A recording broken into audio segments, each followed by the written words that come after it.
स्तुति करते हुए संत प्रवर श्री तुलसीदास जी ने यह पावन पंक्तियां श्री रामचरितमानस में प्रस्तुत की है, जिनका आशय है कि मैं जनक नरेंद्र नंदनी श्री जानकी जी का वंदन करता हूं।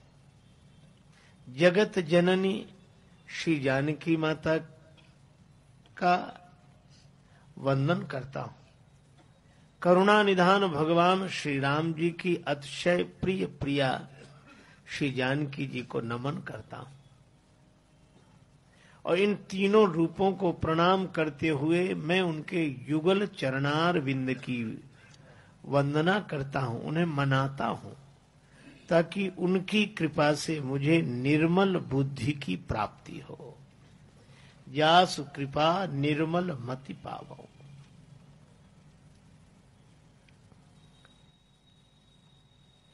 निर्मल मति देने वाली तो श्री जानकी माता है, इसीलिए उनके श्री चरणार विंद में यह प्रार्थना संत श्री तुलसीदास जी महाराज रखते हैं। हम लोग कल श्रवण कर रहे थे कि भगवान श्री राम भी भक्ति की सत्ता स्वीकार करके वाटिका में प्रवेश करते हैं। वाटिका में प्रभु ने प्रवेश किया, दल फूल का चयन करने लगे। लगे लैन दल फूल मुदित मन,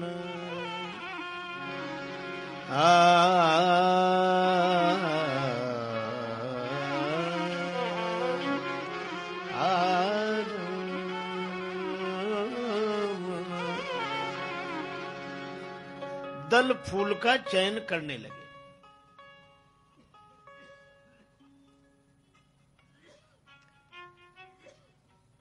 फूले फूले फूल भगवान ने उतारकर अपने बाएं हाथ में पत्ते के दोने में रख लिए। अधखिली कलियों पर ओस की बूंदें थीं। श्री लक्ष्मण जी को लगा कि ये तो इनके आंसुओं की बूंदें हैं। ये सोचती हैं कि काश हम खिले होते तो हमारे भी भाग्य खुले होते, भगवान हमें भी पत्ते के दोने में रख लेते। और जो फूल अध खिले थे वे तो उदास, खिले हुए फूल प्रसन्न। और दूसरा दृश्य यह देखा कि मोर पंख पड़ा था पृथ्वी पर। लक्ष्मण जी ने कहा कि तुम नीचे क्यों पड़े हो? मोर पंख ने कहा कि हम जिसके पीछे पड़े थे वो हमें पीछे ही छोड़कर चला गया, इसलिए नीचे पड़े हैं। तो तुम ऐसे के पीछे ही क्यों पड़े थे जो तुम्हें पीछे छोड़कर चला गया? मोर के पीछे पड़ोगे तो यही हालत होगी। मैं अरु मोर तोरते माया,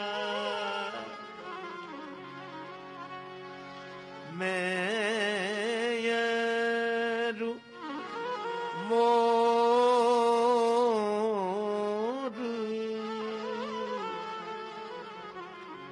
मोर शब्द में श्लेष है।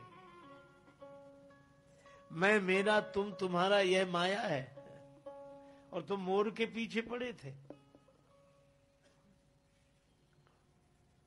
ये तो पीछे छोड़कर चले ही जाएंगे। तुझको जो मेरा मेरा कहेंगे, जरूरी नहीं वे भी तेरे रहेंगे। मतलब से मिलते हैं दुनिया के साथी, सदा इस मिलन के भरोसे न रहना, सदा इस मिलन के भरोसे न रहना। तन कीमती है मगर है विनाशी, कभी अगले क्षण के भरोसे न रहना।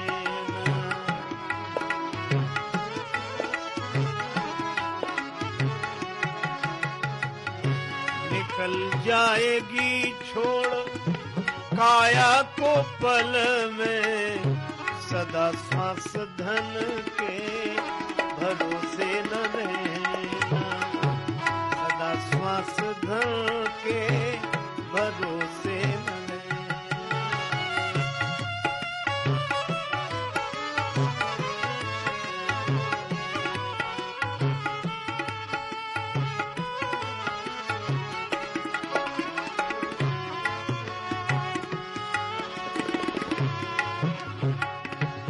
धन का भरोसा नहीं, श्वास धन का भरोसा नहीं,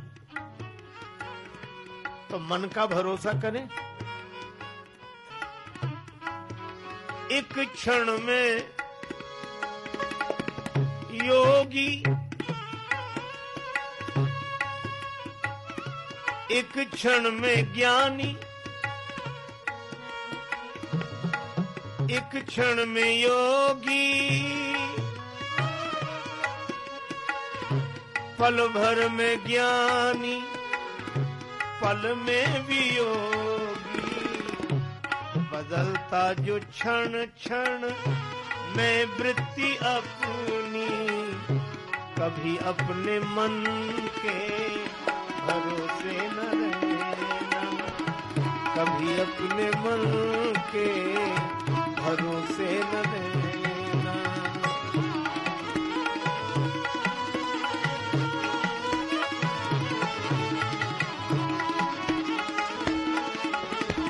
भरोसे न रहना। और इसी भजन में हम सोचते काम दुनिया के कर ले, धन धाम अर्जित कर नाम कर ले। फिर एक दिन बन के साधु रहेंगे, उस एक दिन के भरोसे न रहना। उस एक दिन के भरोसे न रहना।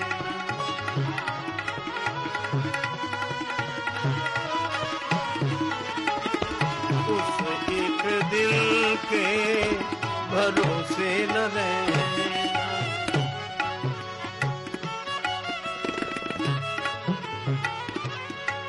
राजेश अर्जित गुरु ज्ञान कर लो, या प्रेम से राम गुणगान कर लो, अथवा श्री राम नाम रटो नित नियम से। किसी अन्य गुण के भरोसे न रहना। किसी अन्य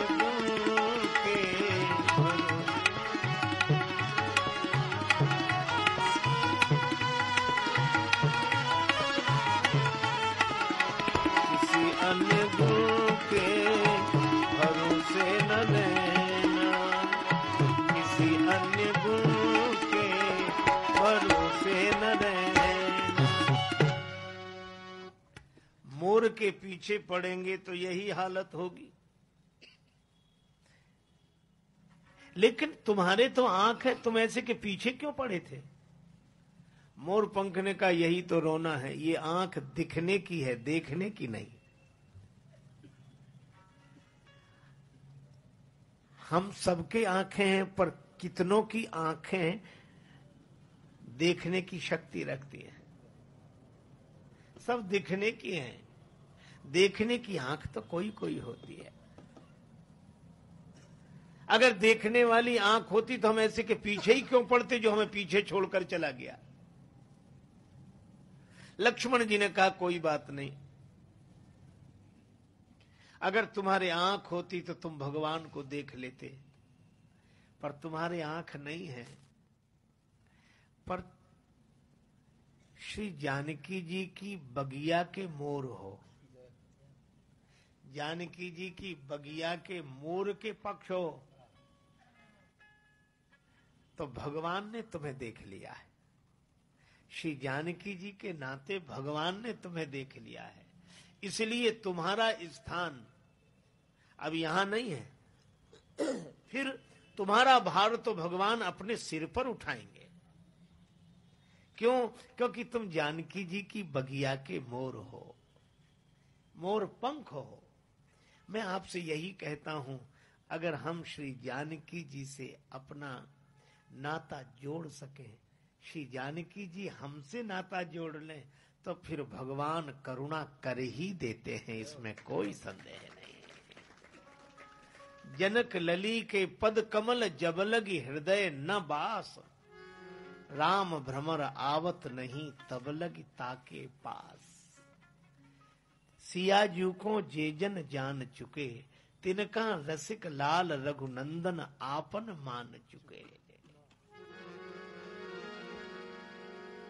जानकी जी का जिससे नाता है, जानकी जी का जिससे नाता है, वो भला काहे को घबराता है, वो भला काहे को।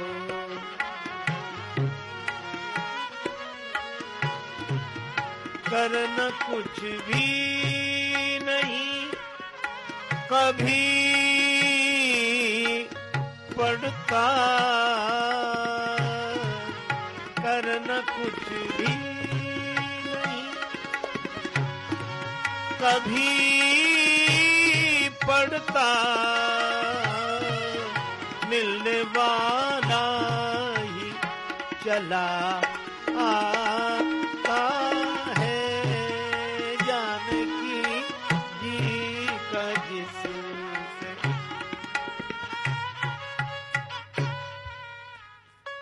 जानकी जी की बगिया के मोर का पंख भगवान अपने सिर पर धारण करते हैं और उन अधखिली कलियों को सिर पर रखते हैं। मोर पंख सिर सोहत नीके, गुच्छ बीच बिच कुसुम कली के। भगवान ने कहा जो असहाय हैं, निर्बल हैं, पर श्री जानकी जी के हैं, उनका भार मैं अपने सिर पर उठाता हूं। इसीलिए जो असहाय निर्बल हैं, वे अपने मन में हीन भाव न भरें, लेकिन जो खिल गए हैं वे अभिमान न करें कि हम तो पूर्ण हैं। वे अभी भी भगवान के बाएं हाथ में हैं। बड़े से बड़े पूर्ण को अपूर्ण बना देना भगवान के बाएं हाथ का खेल है। सुमन समेत बाम कर दोना। किसी ब्रह्मांड के ब्रह्मा को अभिमान हुआ कि हम ना हो तो भगवान की दुनिया चल नहीं सकती। अभिमान है, आ जाए।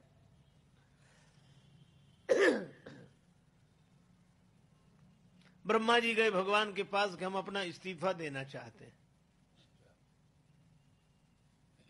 अब बूढ़े हो गए, काम होता नहीं तो इस्तीफा, रिटायरमेंट।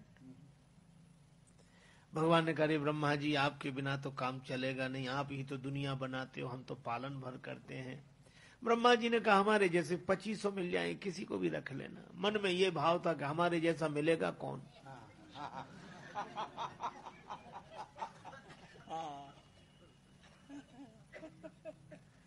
भगवान ने कहा कि ब्रह्मा जी अगर मजबूरी है तो इस्तीफा दे दो। हाँ, मंजूर, स्वीकार कर लिया। अब ब्रह्मा जी गए, मन में सोच रहे थे कि परसों बुलाएंगे, हमारे बिना काम चलेगा ही नहीं। जैसे ही बाहर निकले बड़ी लंबी ऊंटों की कतार दिखाई पड़ी, यहां से लेके वहां तक ऊंट ही ऊंट, और एक एक ऊंट पर 2-2 बूढ़े बैठे। ब्रह्मा जी को लगा ये तो सब हमारी उम्र के हैं, पर इस बुढ़ापे में जा कहां रहे। तो एक ऊंट वाले से पूछा ब्रह्मा जी ने कि आप लोग कौन हो, कहां जा रहे हो। तो ऊंट पर बैठे हुए आगे एक बूढ़े ने यही उत्तर दिया कि हम सब इस्तीफा दिए हुए ब्रह्मा हैं। सबने इस्तीफा दिया। तो भैया जा कहां रहे हो? अभी अभी विश्वस्त सूत्रों से ज्ञात हुआ कि जो गलती हमने की थी तब से अब तक चांस तो मिला नहीं, अभी हाल में ही किसी ब्रह्मांड के ब्रह्मा ने की है, तो एक जगह खाली हुई है, तो हम सब इंटरव्यू के लिए जा रहे हैं कि शायद सिलेक्शन हो जाए। ब्रह्मा जी ने जो सुना तुरंत लौट आए। वो पूछता ही रह गया कि आप कौन, आप कौन, वो बताए काहे को। ब्रह्मा जी ने भगवान से कहा कि हम अपना इस्तीफा वापस लेते। भगवान बोले कि अगर परेशानी हो तो रहने दो। कहा नहीं प्रभु, हम सब समझ गए हैं, मसकई करई विरंज प्रभु अजय मसकते ही न। लेकिन भगवान सिर पर भार उठाते हैं किनका? जिनका नाता है श्री जानकी जी से। भगवान तो दल फूल का चयन कर ही रहे थे। कितने में शोभा निरखी सुहावनी पावनी नैनन लागती भली।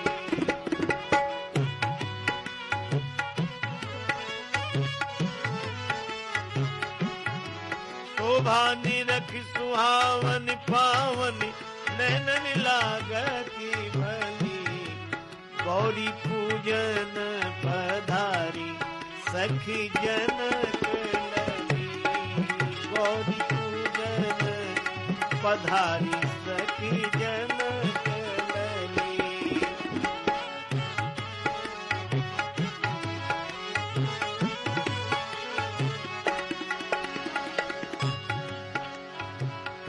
कमल डुलावत निज कर कमल ने। कमल डुलावत निज कर कमल ने। धीरे धीरे चलत सुकोमल चरण ने। धीरे धीरे चलत सुकोमल चरण ने।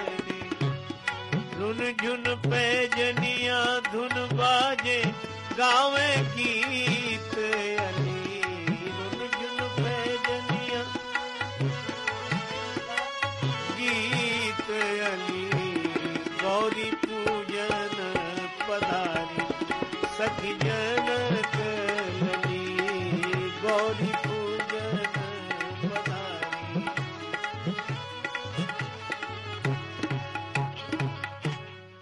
श्री जानकी जी का आगमन हुआ। वे सखियों के साथ सरोवर में स्नान करके गौरी माता के पूजा के लिए गईं। और एक सखी पूजा में शामिल नहीं हुई, वो बगीचा घूमने गई। और जानकी माता की कृपा तो देखो, उसे भगवान पहले मिल गए और पूजा वालों को बाद में मिले। और पूजा वालों को भी उसकी बदौलत मिले जो पूजा में सम्मिलित नहीं थी। पर इसका यह अर्थ नहीं कि कल से हम लोग पूजा बंद कर दें। पूजा का अभिमान न रखें। भगवान साधनहीन पर इतनी जल्दी कृपा करते हैं। वही तो बगीचा घूमने गई और उसने राम जी को देख लिया। और श्री राम जी को जो देखा तो देखते ही रह गई। लौट कर आई तो आंसू बह रहे थे। ये आंसू क्यों बह रहे हैं? पात्र ससीम हो और अमृत असीम हो तो बाहर छलकने लगता है। प्रभु का रूपामृत नेत्रों से छलक रहा है। दोबारा दर्शन करके लौटी, अब आंसू क्यों? कहने लगी, सांवर रूप सुधा भरी वे कहा नयन कमल कल कलश रितैरी। अपने नेत्रों के कलश का खारा जल खाली करके यह अमृत भर रही हो। अच्छा, तो ऐसा देखा क्या है तुमने? वो बोली, मैं बता नहीं सकती। जिन नेत्रों ने देखा है वे बोल नहीं सकते, और जो बोलकर बताएगी उस वाणी ने देखा नहीं है। लेकिन हां, दिखा सकती हूं। मेरे पीछे पीछे चल। श्री सीता जी संग संग चली। और सीता जी संग चली, तब लक्ष्मण जी ने भगवान का श्रृंगार कराया और सीता जी ने राम जी का दर्शन किया। मोर पंख से सोहत नीके, मोर पंख से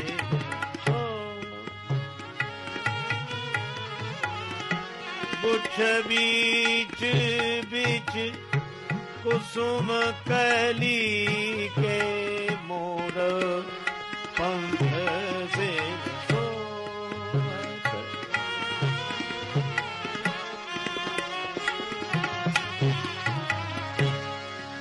श्री सीता जी ने राम जी का दर्शन किया। मोर पंख सिर पर, गुच्छ बीच बीच कुसुम कली के। श्री जानकी जी प्रसन्न हो गई। क्यों?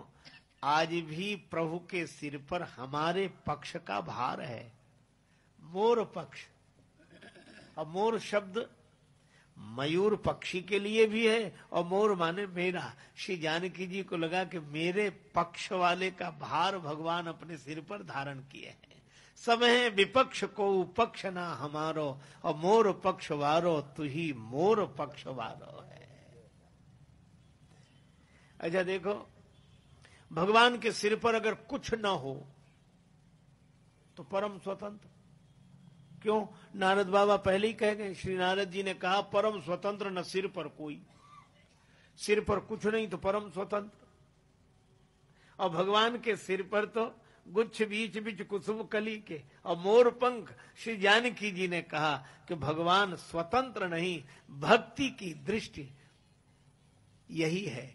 भक्ति के आगे भगवान भी परतंत्र हैं। भक्ति का पक्ष ही अपने सिर पर सिरोधार्य करते हैं। और भगवान ने कहा कि हम अवतार लेते हैं तो पक्षधर होकर ही अवतार लेते हैं। राम जी ने मोर पक्ष धारण किया तो श्री कृष्ण जी ने भी बरहा पीडम नटवर बपुः कर्णयो कर्णिकारम, वहां भी बरहा पीडम मोर पक्ष, और राम जी ने भी मोर पक्ष। तो श्री जानकी जी के पक्ष का भार भगवान अपने सिर पर स्वीकार करते हैं, यह आशय। इसीलिए जासु कृपा निर्मल मति पावो,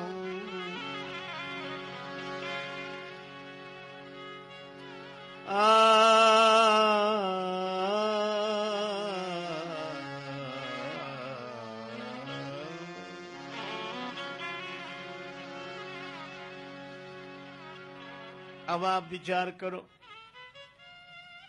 श्री जानकी जी चित्रकूट में राम जी के संग संग, बड़ा आनंद। एक वृक्ष को देखा, उस वृक्ष पर अमर बेल लिपटी हुई है। राम जी ने कहा कि बड़भागी यह वृक्ष जिसको इस बेल ने लिपटकर सौंदर्य प्रदान किया है। श्री जानकी जी बोली बड़ी भागनी है यह बेल, इसका तो कोई आधार ही नहीं था, पर इस वृक्ष ने इसे आधार दिया।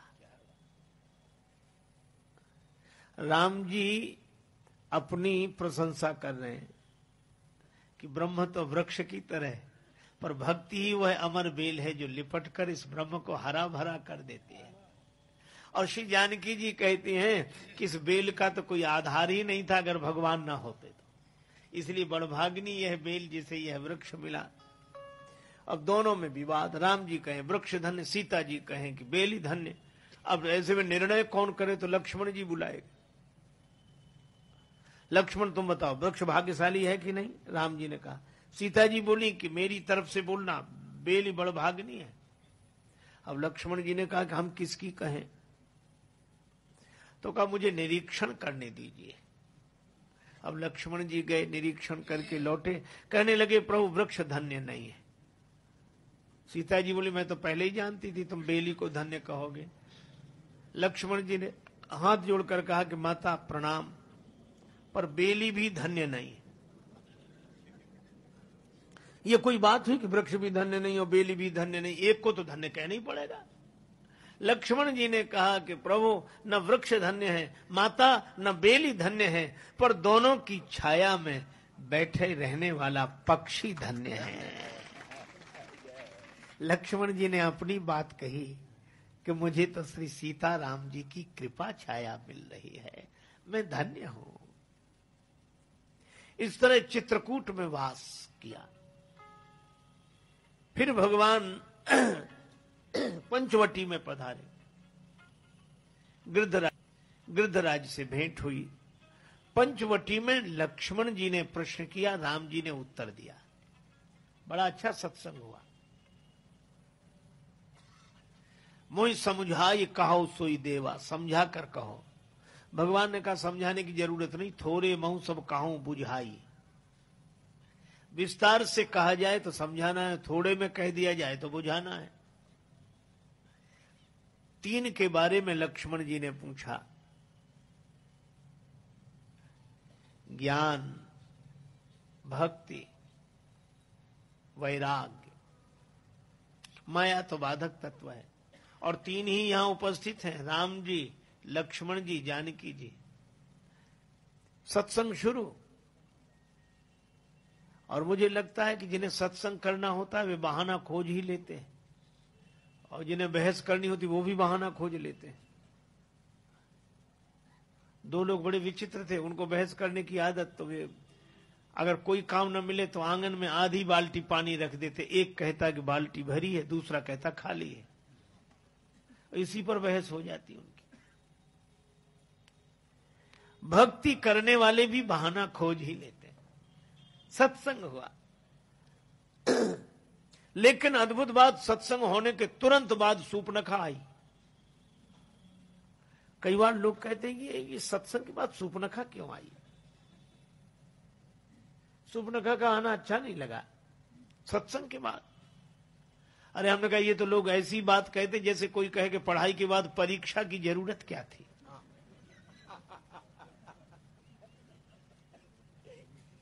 परीक्षा की जरूरत ही ना हो तो ऐसी पढ़ाई से लाभ ही क्या है? तो सूपनखा परीक्षा लेने आई, वासना। और देखो ये सुंदर है नहीं, सुंदर बनकर आई। और तीनों ने अपनी अपनी परीक्षा दी। राम जी तो श्री सीता जी की ओर देखते हैं।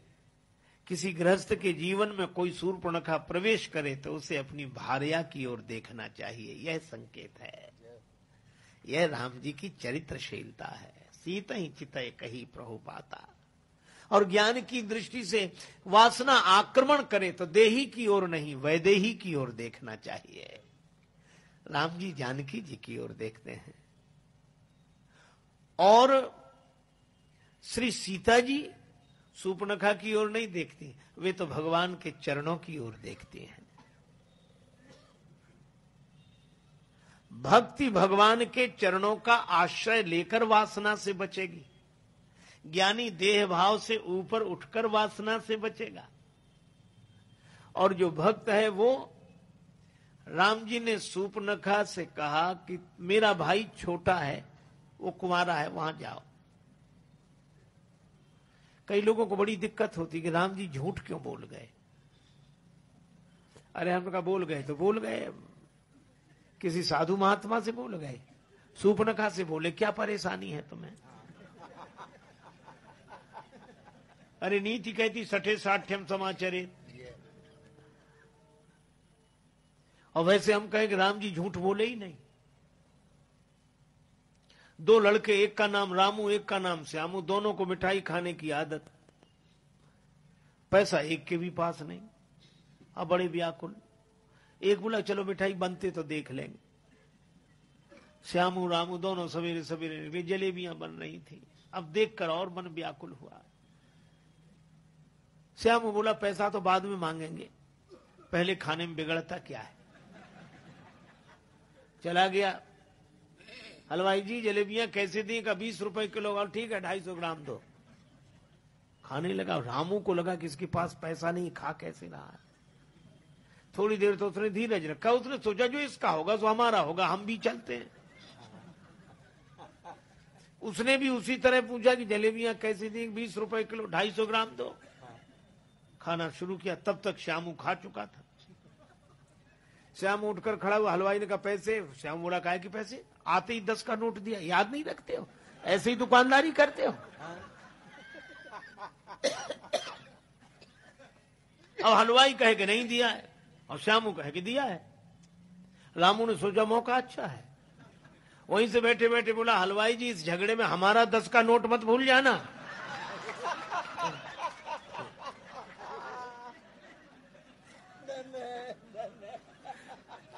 हलवाई ने कहा नहीं तुम्हारा तो याद है। उसने सोचा एक करे करे दो थोड़ी करेंगे, हमारे कुछ दिमाग में गड़बड़ी है। तो कहा भाई तुम जानो और वो जाने, हम तो अपनी बात कह रहे हैं। लेकिन जब झगड़ा ज्यादा बढ़ गया तो लोगों ने कहा कि भाई क्यों सवेरे सवेरे झगड़ते हो? रामू तुम बताओ। श्यामू ने कहा रामू से पूछो।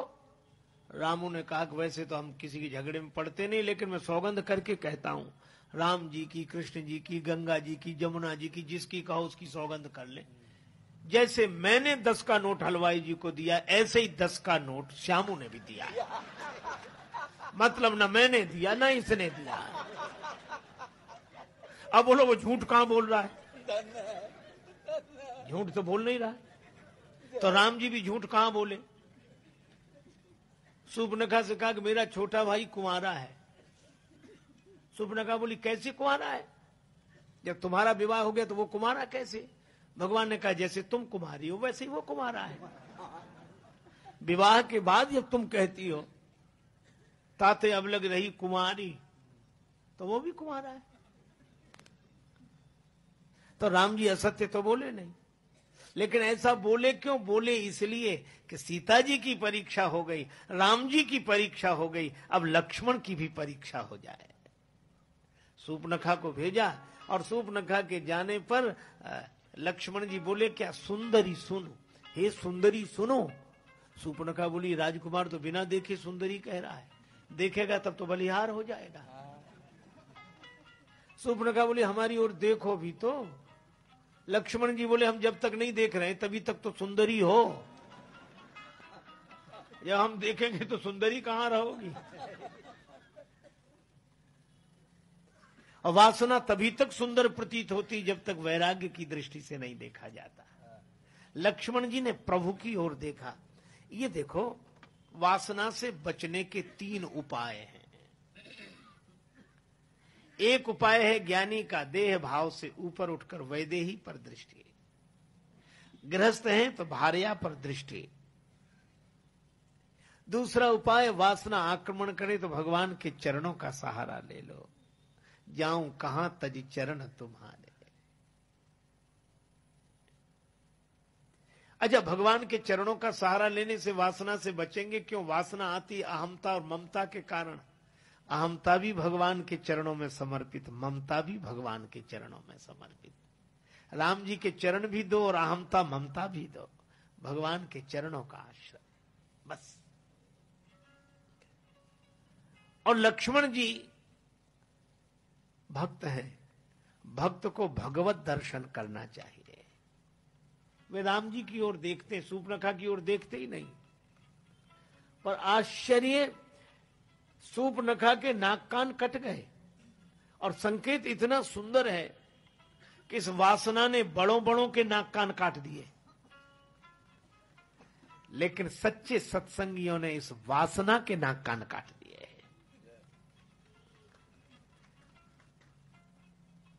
और वासना के नाक कान काट दिए, यह भारतवर्ष के सत्संगी है। ये श्री राम जी हैं, लक्ष्मण जी हैं, जानकी जी हैं और जंगल में हैं। और वासना के नाक कान कटे, यह किसी नारी पात्र के रूप में ही शूर्पणखा को मत देखिए, वासना की वृत्ति के रूप में देखिए। और वासना का विरूपीकरण हुआ तो भगवान ने ताके कर रावण का मनो चुनौती दीन। और कितना सुंदर संकेत है, जो वासना का विरूपीकरण कर सकता है वही रावण पर विजय श्री प्राप्त कर सकता है।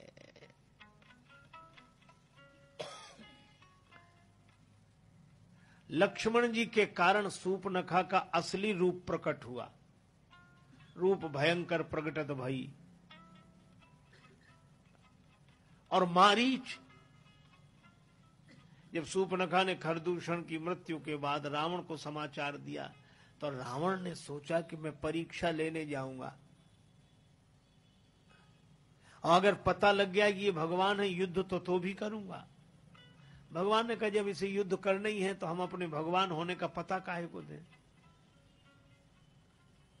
मारीच को भेजा, तो देखो 3 नकली रूप में आए। सूर्पनखा सुंदर बन के आई, मारीच हिरण बन के आया, और रावण साधु बन के आया।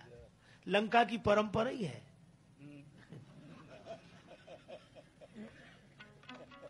ये जितने आते भेष बदल के ही आते। और ये तीनों वेश बदलकर कितनों को छल रहे थे, लेकिन लक्ष्मण जी के कारण सूर्पनखा का असली रूप प्रकट हुआ। राम जी का बाण लगने से मारीच का असली रूप प्रकट हुआ, और श्री सीता जी के कारण रावण का असली रूप प्रकट हुआ।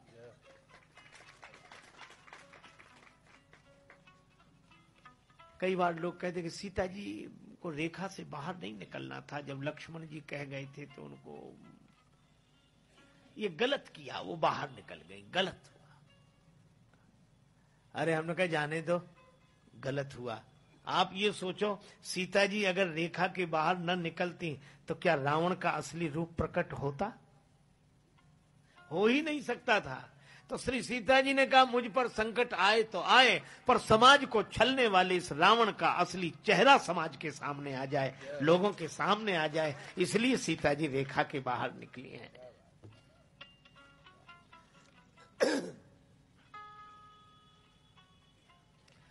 आजकल कई बार लोग कहते हैं महाराज पहले हम बड़ी पूजा पाठ करते थे, दान पुण्य करते थे। दान पुण्य पहले बहुत करते थे, लेकिन जब से हमें धोखा हुआ 1-2 बार, तब से हम दान देना ही बंद कर दिया। जिससे तो दुरुपयोग करते हैं। अच्छा, ऐसा तर्क बहुत से लोग देते, जिन्हें नहीं करना हो तभी तो जरूर देते हैं। अब पहले किसने देखा कि तुमने किसको दिया, क्या हुआ? पहले बहुत करते थे, आजकल नहीं करते। क्या फायदा? लोग दुरुपयोग करते हैं। अच्छा, दूसरे लोग कहते हैं बात तो ठीक है, दुरुपयोग तो बहुत बहुत हो रहा है, गलत हो रहा है। हम इनसे पूछते हैं कि भोजन करने से पेट कितनी बार खराब हुआ? सब बोले कई बार हुआ। हमने कहा फिर भोजन बंद कर दिया। आप बताओ। व्यापार करने से घाटा का कई बार हुआ। हमने कहा व्यापार बंद कर दिया। एक धर्म ही मिला था छोड़ने के लिए, धोखा हुआ, धर्म छोड़ दिया।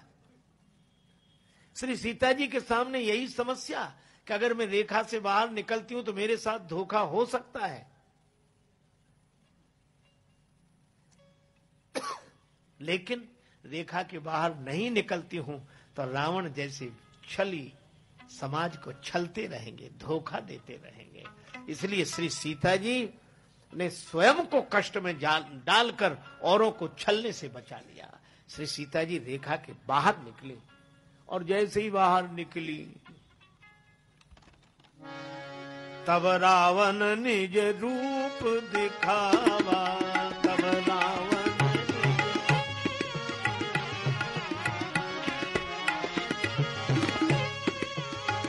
रूप दिखावा।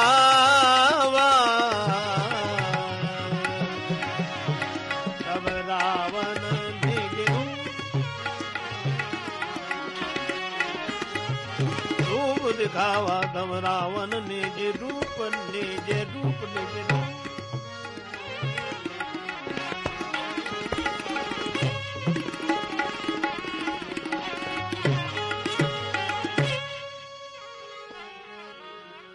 श्री सीता जी रेखा के बाहर निकल आई, और रावण ने अपना भयंकर स्वरूप प्रकट किया, हा हा हा हा हा करते हुए, और 10 सिर 20 भुजाएं, कृपाण और रथ। पर श्री सीता जी ने क्या कहा? आए गए प्रभु रहु खल ठाड़ा। अरे खल खड़ा रहे, प्रभु आ रहे हैं। इसका अर्थ क्या?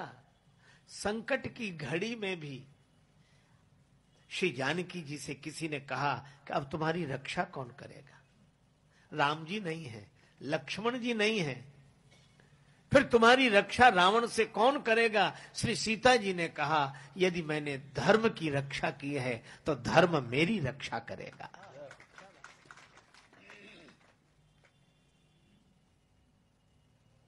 धर्मो रक्षति रक्षिता। जो धर्म की रक्षा करता है, धर्म उसकी रक्षा करता है। अच्छा, सीता जी ने कौन से धर्म का पालन किया? रावण यति रूप में आया, सीता जी सोचने लगी हमारा कुल वह कुल है मंगन लहाइन जिनके नाही, मांगने वाले जहां मना सुनकर नहीं जाते। और अगर यह यति बिना कुछ पाए चला गया तो कुल का धर्म चला जाएगा। लेकिन बाहर निकलूंगी तो संकट हो सकता है, तो क्या संकट के डर से धर्म का पालन बंद करते हैं? श्री सीता जी ने संकट के डर से धर्म का पालन बंद नहीं किया, और धर्म का पालन करने पर संकट आ गया तो भगवान का भरोसा और धर्म की मैंने रक्षा की है तो धर्म मेरी रक्षा करेगा, यह आत्मविश्वास श्री सीता जी का अद्भुत चरित्र है। ऐसी धर्मनिष्ठा, ऐसी प्रभु के प्रति भक्ति और ऐसी निर्भयता, ऐसी चरित्रशीलता कहां देखने को मिलेगी। रावण ने रथ में बिठा लिया। क्रोधवंत तव रावण लीन सिरथ बैठा,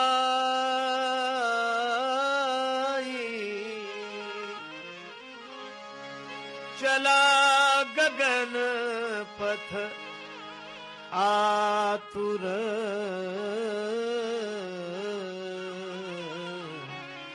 भय रथ हाँकी न जा।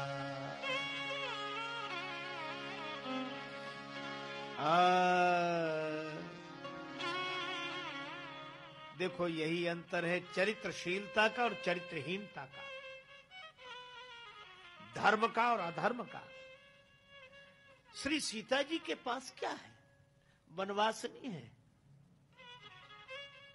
अकेली है, कोई रक्षक नहीं है, न राम जी न लक्ष्मण जी। पर सीता जी निर्भय होकर कहती, अरे खल खड़ा रहे, प्रभु आ रहे हैं। और रावण के पास इतनी सुविधा, सारा संसार तो उसकी जय जयकार करता है, लेकिन रावण की दशा क्या है? श्री तुलसीदास जी कहते हैं, भय रथ हाँ कि न जाए। वो डर के मारे रथ नहीं हाँक पा रहा है। इसका अर्थ यह है कि चाहे सारे संसार की संपदा अपने पास क्यों ना हो, लेकिन अगर चरित्रहीनता है तो हम भय से भरे रहेंगे। और अपने पास कोई भी साधन न हो, फिर भी अगर चरित्रशीलता है तो हम निर्भय रहेंगे। अभयम सत्व संशुद्धि।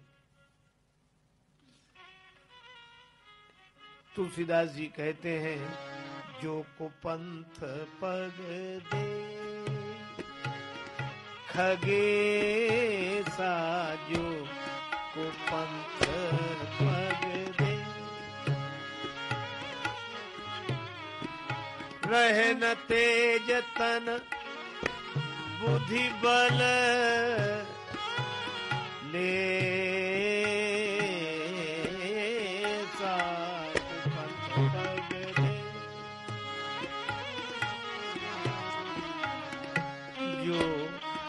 पंथ पग दे, पग दे, वो पंथ पग दे।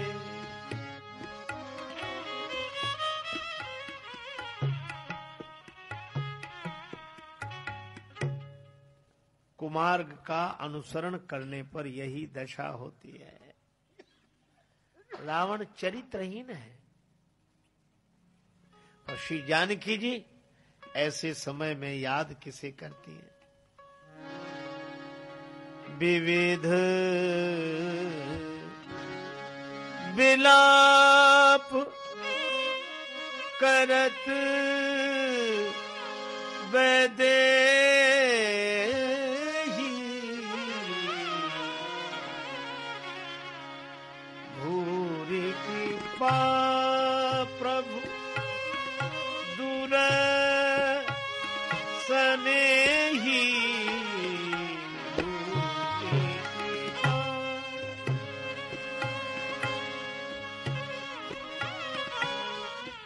सनेही भूली कृपा।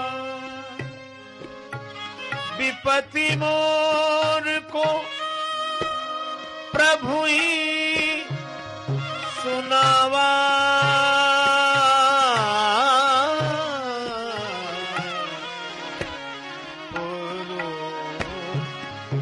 दास चेहरा सब खावा। विपत्ति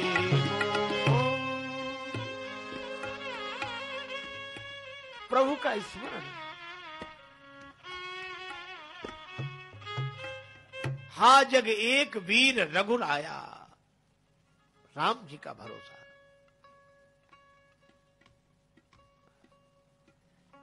गीधराज जटायु ने सुन लिया।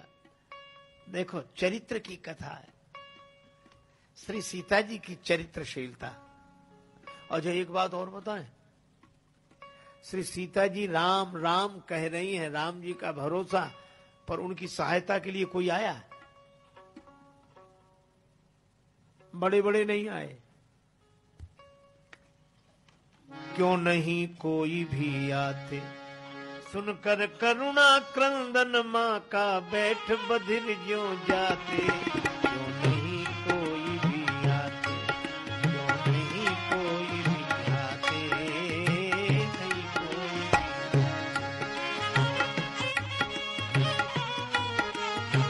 बैठ बधिर ज्यों जाते, क्यों नहीं कोई भी आते, क्यों नहीं कोई भी आते।